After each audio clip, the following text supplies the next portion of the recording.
ഇവിടുന്ന് പോകണമെങ്കിൽ മടത്തറ അല്ലെങ്കിൽ പാലോട് അല്ലെങ്കിൽ കടക്കൽ അല്ലെങ്കിൽ നെടുമങ്ങാട് അങ്ങനെ പോകാനേ പറ്റുള്ളൂ. പിന്നെ നമ്മുടെ ഫോറസ്റ്റിൻ്റെ ഇതിൽ നമുക്ക് നല്ലൊരു സഹായം നമുക്ക് ചെയ്തിട്ടുണ്ട്. പെട്ടെന്ന് വന്നിറങ്ങാൻ പിന്നെ പറഞ്ഞാൽ ഈ റോഡ് മാത്രം ക്രോസ് ചെയ്തില്ല മാത്രമേ, കാര്യം ഇങ്ങോട്ട് ആൾ താമസം ഉള്ളതിൻ്റെ അടുത്ത് മാത്രമാണ് ഈ റോഡ് മാത്രം ക്രോസ് ചെയ്ത് ഇങ്ങോട്ട് എടുത്തില്ല. ഈ രണ്ട് സൈഡും അവർ റെഡിയാക്കിയേക്കാണ്.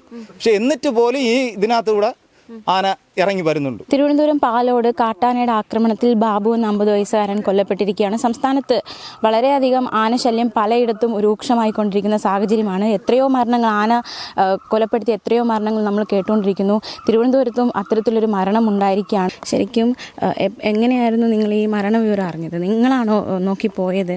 നമ്മളല്ല നോക്കിപ്പോയത്. പക്ഷേ ഈ സംഭവം നമ്മൾ ആരും അറിഞ്ഞതുമില്ല. കാര്യം എന്ന് പറഞ്ഞാൽ അവിടെ ഒരു ജോലിക്ക് ആയിട്ട് പോയത്. കാര്യം ഇവിടെ എന്ന് പറഞ്ഞാൽ അത് ഒരു 50 രൂപ ഉണ്ടെങ്കിൽ സുഖമായിട്ട് ഇതിൽ ഈ ഇലവാലം വഴി പോകുമായിരുന്നു. അതുപോലെ ഒരു കാര്യം എന്ന് പറഞ്ഞാൽ അത്താണികളാണ് നമ്മളൊക്കെ എന്ന് പറഞ്ഞാൽ.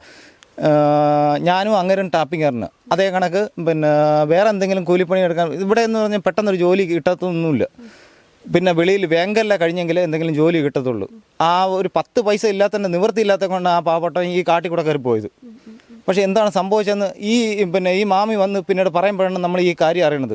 ഒരിടത്തിൽ പിന്നെ ഈ ഫോറസ്റ്റിലെ ഒരു വാച്ചറാണ്. കാര്യം എന്ന് പറഞ്ഞാൽ റേഞ്ചർ എന്ന് പറഞ്ഞാൽ ജലീൽ സാറ് അതായത് 15 വർഷം മുമ്പാണ്, അതായത് 10 വർഷം മുമ്പാണ് ഈ കൊപ്പം എടുക്കാൻ ബാക്കിയുള്ള ജനങ്ങളെ സംരക്ഷിക്കാൻ വേണ്ടി തന്നെ ഈ ഫോറസ്റ്റ് എല്ലാ കാര്യങ്ങളെല്ലാം ചെയ്തിട്ടുമുണ്ട്. പക്ഷേ ഈ വനത്തിൽ കൂടെ കയറി പോയി. കാര്യം ഒരിടത്ത് അന്നത്തിന് വേണ്ടി, കാര്യം ഈ അമ്മയെ നോക്കാനും ഈ മാമിയെ ഈ പിള്ളേരെ നോക്കാൻ വേണ്ടിയാണ് ആ പാവപ്പെട്ടൻ കയറി പോയത്.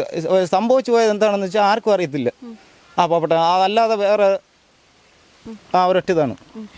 ഇവിടെ നേരത്തെ ആനയെ കണ്ടിട്ടുണ്ടോ? ഇഷ്ടം പോലെ എപ്പോഴും സന്ധ്യ ആയി കഴിഞ്ഞാൽ എപ്പോഴും ഇവിടെ ആനശല്യമാണ്.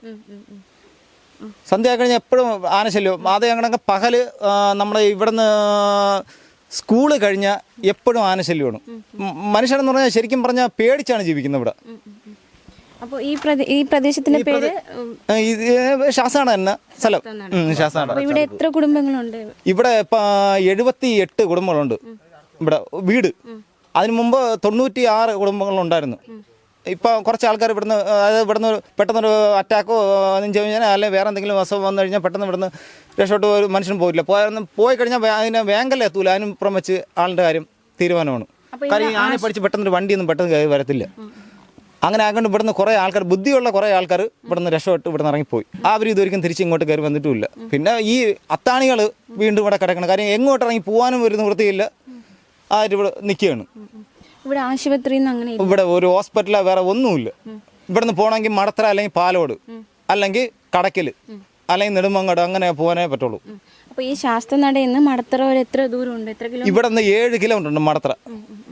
അതായത് പിന്നെ ഒരു ടാർട്ട റോഡ് കാണണമെങ്കിൽ 5 കിലോമീറ്റർ വേങ്കല്ല പോയെങ്കിൽ മാത്രമേ, രാത്രി ആയി കഴിഞ്ഞാൽ 8 മണി കഴിഞ്ഞാൽ ഒരു വണ്ടി പോലും വേങ്കല്ല എന്ന് ഇങ്ങോട്ടേക്ക് ഇവിടെ കയറി വരത്തില്ല. ആനയെ പേടിച്ച് വരത്തില്ല. സത്യമാണ്. അപ്പോൾ നിങ്ങൾ ഈ ആനയെ കണ്ടിട്ടുള്ളപ്പോൾ എങ്ങനെയാണ് അതിനെ പ്രതിരോധിച്ചതെന്ന് പറഞ്ഞാൽ പാട്ടയിട്ട് അടിക്കുക എന്തെങ്കിലും ചെയ്യുമ്പോഴാണ് ഈ പിള്ളേരും സെറ്റും മൈക്കിളൊക്കെ വന്ന് എന്തെങ്കിലും പാട്ടയിട്ട് അടിക്കുകയും എന്തെങ്കിലും ചെയ്യുമ്പോൾ മാത്രമാണ് ഈ ആന പോകുന്നത്. അത് ഈ വല്യമ്മമാരും ബാക്കിയുള്ള എല്ലാവരും കൂടെ തന്നെ കൂട്ടായിട്ട് വന്ന് ആന ഓടിക്കുന്നത്. അല്ലാതെ വേറെ ഒന്നും ചെയ്യാനോ എടുക്കാനോ ഒന്നും പറ്റത്തില്ല. പിന്നെ നമ്മുടെ ഫോറസ്റ്റിൻ്റെ ഇതിൽ നമുക്ക് നല്ലൊരു സഹായം നമുക്ക് ചെയ്തിട്ടുണ്ട്. പെട്ടെന്ന് വന്നിറങ്ങാൻ പിന്നെ പറഞ്ഞാൽ ഈ റോഡ് മാത്രം ക്രോസ് ചെയ്തില്ല മാത്രമേ, കാര്യം ഇങ്ങോട്ട് ആൾ താമസം ഉള്ളതിൻ്റെ അടുത്ത് മാത്രമാണ് ഈ റോഡ് മാത്രം ക്രോസ് ചെയ്ത് ഇങ്ങോട്ട് എടുത്തില്ല. ഈ രണ്ട് സൈഡും അവർ റെഡിയാക്കിയേക്കാണ്. പക്ഷെ എന്നിട്ട് പോലും ഈ ഇതിനകത്തൂടെ ആന ഇറങ്ങി വരുന്നുണ്ട്. ഭയങ്കര ഈ ആനയെ നിങ്ങൾ ഒരുപാട് ആനയെ കണ്ടിട്ടുണ്ടോ? അതോ ശരിക്കും ആനയെ കണ്ടിട്ടുണ്ട്. സന്ധ്യ ആയി കഴിഞ്ഞാൽ എങ്ങോട്ട് ഇവിടുന്ന് ഈ പരിസരം വിട്ട് ശരിക്കും പറഞ്ഞാൽ ഞാൻ നാട്ടിൻപുറത്ത് താമസിച്ചിട്ടുള്ള എൻ്റെ വൈഫിൻ്റെ സ്ഥലം പിന്നെ ഇവിടെ കൊളത്തുപുഴ. ഞാനൊക്കെ 8-9 മണി കഴിഞ്ഞ് അവിടെ ഒരുപാട് സമയം ഇരുന്നിട്ടുണ്ട്. പക്ഷെ അതേ കണക്ക് ഇവിടെ നമ്മുടെ ഈ മേഖല റേഞ്ചുള്ള സ്ഥലത്ത് ഇവിടെ നിന്ന് റേഞ്ച് കിട്ടത്തില്ല ചേച്ചി. ആ റേഞ്ചുള്ള സ്ഥലത്ത് ഒരു കാരണവശാലും പോലും ഇരിക്കാൻ പോലും പറ്റത്തില്ല. അത്ര ഇതാണ് ആനശല്യം. കാരണം ആരും വീട്ടിൽ നിന്ന് 7 മണി കഴിഞ്ഞാൽ ആരും ഇറങ്ങി പോകത്തില്ല. അവനവൻ്റെ വീട്ടിൽ അവിടെ ഇരിക്കാനേ പറ്റുള്ളൂ. അത്ര ആനശല്യമാണ് ഇവിടെ. ഈ വനംവകുപ്പ് ആനയെ പ്രതിരോധിക്കാൻ എന്തെങ്കിലും അല്ല, അവര് ചെയ്തത് ഒരുപാട് ഉപകാരങ്ങൾ ചെയ്തിട്ടുണ്ട്. ഇങ്ങനെയൊക്കെ എല്ലാം ചെയ്യുന്നത് അവരെ ഒരിക്കലും കുറ്റം പറയില്ല. അതായത് ജലീൽ സാർ എന്ന് പറഞ്ഞ ആള് അവരെ നേരത്തിൽ വന്നതാണ്. ഞാൻ ഫോറസ്റ്റിൻ്റെ ഇപ്പോഴും വാച്ചറാണ്. ഇപ്പോഴും അവർ ചെയ്തേക്കണ ഏറ്റവും നല്ല കാര്യം തന്നെ. ജനങ്ങളെ സംരക്ഷിക്കാൻ വേണ്ടി തന്നെ നമ്മുടെ സർക്കാർ ചെയ്തേക്കണത്. പക്ഷെ ഇത് ഒന്ന് എന്താണെന്ന് വെച്ചാൽ അതിൻ്റെ കണക്ക് കേൾക്കണം. സർക്കാർ ഇടപെട്ട് ഒരു ബാക്കിയുള്ള എന്തെങ്കിലും ചെയ്യണം.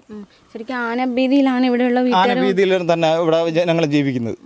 കൊച്ചും കുട്ടികളും കൊച്ചു കുഞ്ഞുങ്ങൾക്ക് പോലും ഇറങ്ങി പോകാൻ പോലും പറ്റാത്തൊരവസ്ഥയാണ്. പകൽ ഇറങ്ങി എന്തെങ്കിലും പെട്ടെന്നൊരു അസുഖം, എന്തെങ്കിലും പനിയോ എന്തെങ്കിലും വന്ന ഒരു കൊച്ചു കുഞ്ഞിനെ കൊണ്ട് ഇറങ്ങി ഇവിടുന്ന് നടന്നു പോകാൻ. കാര്യം എന്താ, ആരെ കയ്യിലും 10 പൈസ കാണത്തില്ല പെട്ടെന്ന് ഇവിടെ ഇറങ്ങി. കാരണം ഇവിടെ ഒരു പിന്നെ ഈ തൊഴിലുറപ്പല്ലാതെ വേറൊരു ജോലി ഇവിടെ ആർക്കും ഇല്ല. ഇവിടുത്തെ പുരുഷന്മാരൊക്കെ എന്ത് ജോലിയാണ് ഇപ്പോൾ ചെയ്യുന്നത്? പുരുഷന്മാരെന്ന് പറഞ്ഞാൽ എന്തെങ്കിലും തടിപ്പണി എന്തെങ്കിലും വെളിയിലുണ്ടെങ്കിൽ മാത്രം അതും രാവിലെ വെളുപ്പാലിൽ അവിടെ നിന്ന് ജീവനെ പേടിച്ചാണ് ഇവിടെ നിന്ന് പോകുന്നത്. ബാങ്കിൽ ചെന്ന് ആരെത്തെങ്കിലും ചോദിച്ച് കാല് പിടിച്ച് ചോദിച്ചാണ് ഒരു ജോലി കിട്ടുന്നത്. അല്ലാതെ ഒരു ജോലി അല്ലാതെ ഇവിടെ ഈ നാട്ടിൽ ഒരു ജോലിയില്ല. ഈ തൊഴിലുറപ്പ് പെണ്ണുങ്ങൾക്ക് അത് ഏറ്റവും നല്ലൊരു ഒരു കണക്ക് ഏറ്റവും നല്ലത് തന്നെ സർക്കാർ അത് ചെയ്തേക്കണം. അമ്മമാർക്ക് മാത്രം അത് നല്ലൊരു കാര്യം തന്നെ. ആ ഒരു ജോലി അല്ലാതെ ഇവിടെ ഒരു പ്രായമുള്ള ഒരു മനുഷ്യനെ പിന്നെ അവർ ജീവിക്കുന്നതെന്ന് പറഞ്ഞാൽ അവർ സർക്കാരിൻ്റെ പെൻഷൻ കിട്ടുന്നത് കൊണ്ട് മാത്രം അതുപോലും സമയത്ത് കിട്ടുന്നില്ല.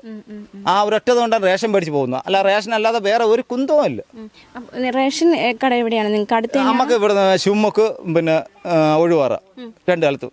അത് എത്ര ദൂരമുണ്ട് ഇവിടുന്ന്? അത് ഇവിടുന്ന് 6 കിലോമീറ്റർ ഉണ്ട്.